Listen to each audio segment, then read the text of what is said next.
Hello, watchers. Oh, hi. Right. Nigel Form and Reform UK. Okay, we have a lot to talk about. Um, uh, yes, Sunak is right that a vote for reform would put um, that lot in, and we will be suffering Starmageddon. But there's a lot more to this. Um, we will start with Mr. Farage, shall we? Nigel Farage. He's supposed to be a man of the people. He's supposed to know what people think, etc. Bloody hell, have I put on this much weight since 2017? Yeah, I have. Anyway, he is supposed to be in touch with the people. He's always supposed to be in touch with the people. He's supposed to be a man of the people. He's supposed to be one of us, etc. Except he isn't. If you remember, after the votes were cast on that glorious day in June 2017, and they were then being counted, Nigel, what's his name, came along and said that it looks like we'd lost, that he conceded defeat, where and blah blah blah. At which point, all of us well, a lot of us were just in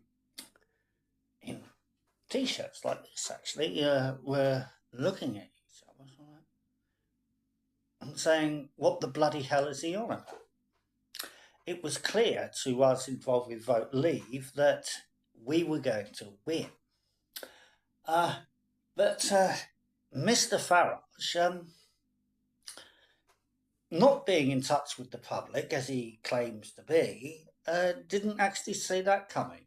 And so he made a statement conceding defeat.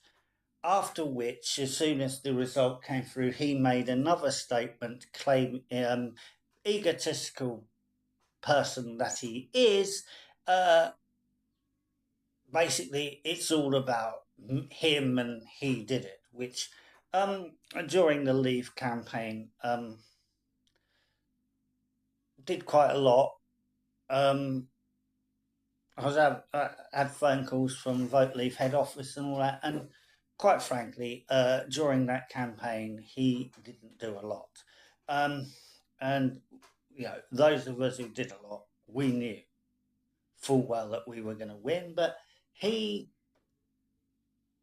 didn't know this. He was not in touch with the public, and he isn't now either. But the majority of British people wanted to leave the European Union. Right, that's the first thing. Another thing about this, about Reform UK Limited. Yes, it is Reform UK Limited. It is a limited company. It's on Company House. It is not a political party.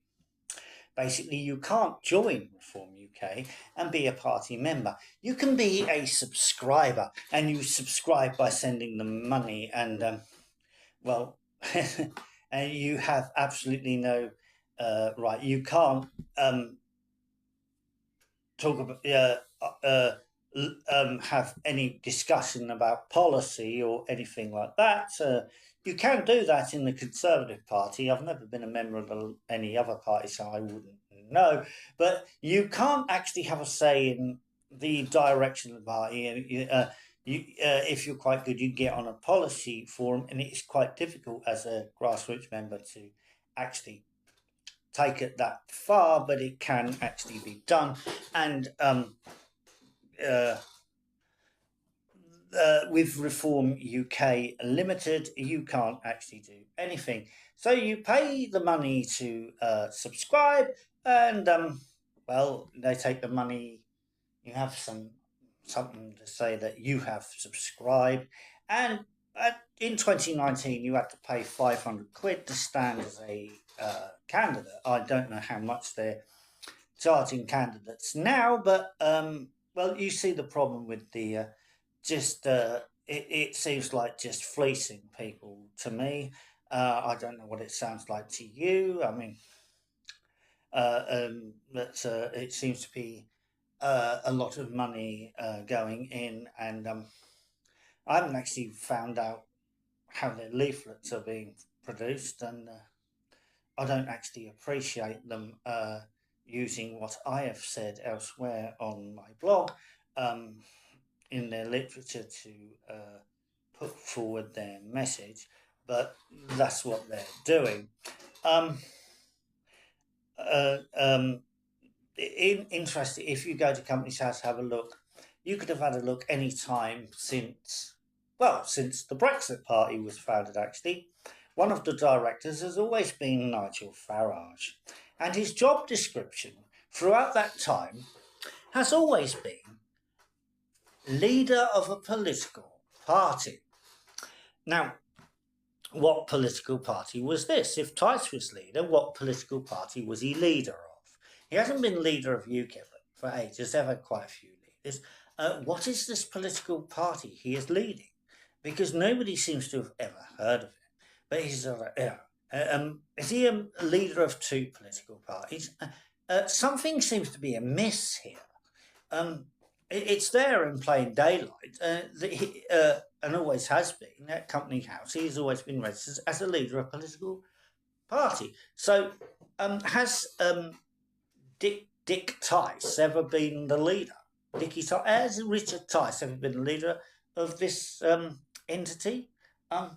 It's quite odd, though. As a political party, I mean, leader of a political party. What political party is this? I mean, as I've actually said, it's not really a proper political party. It's a business where you can subscribe, and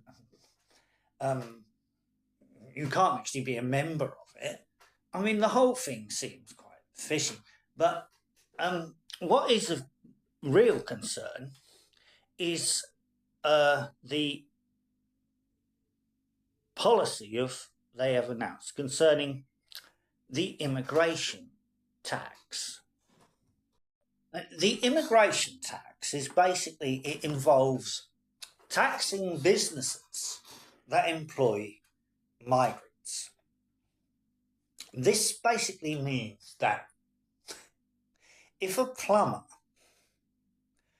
tend to be working class, by the way, he wants to extend his business, and he advertises maybe the best applicant has immigrated here from somewhere else. Reform UK Limited wants to sting him with tax.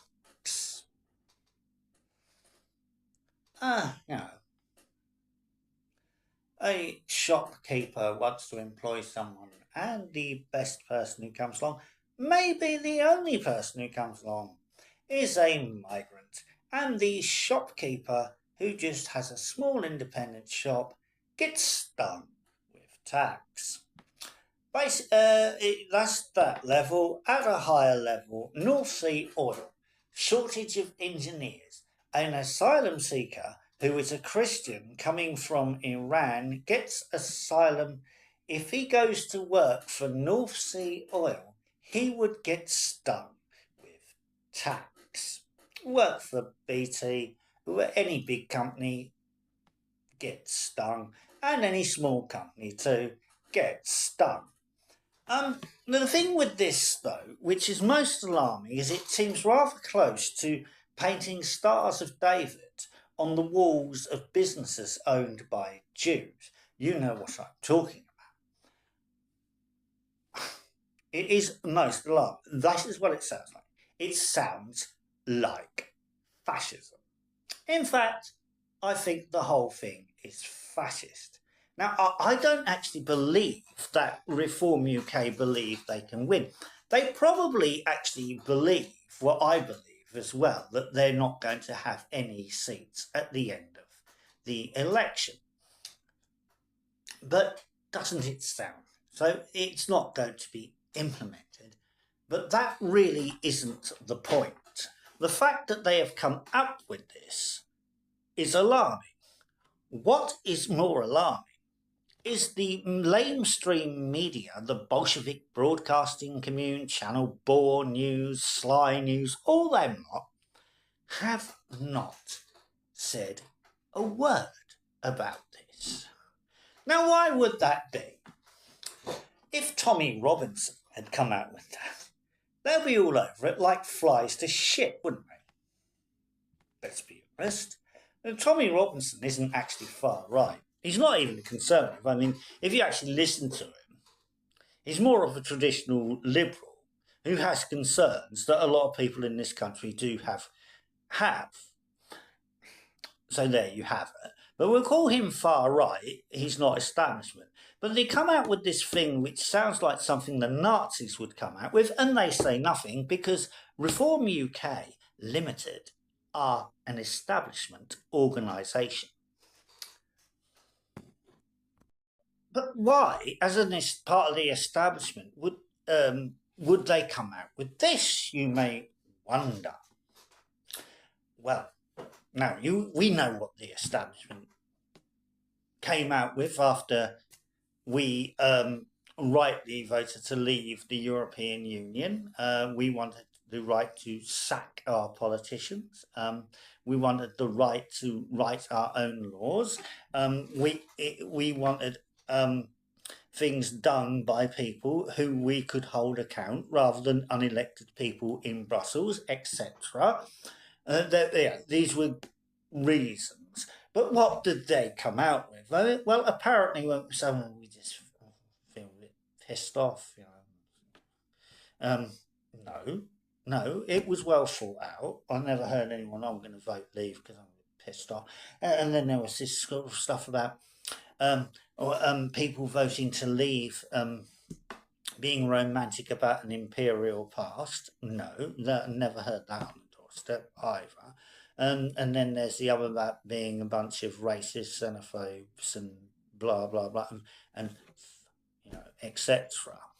And it looks like Reform UK Limited have decided that is why we all voted to leave, which none of us actually did. Well, I mean, obviously, the people who were like that would, but the majority, to say that 52% of the people of this country actually think like that is quite bloody insulting, actually.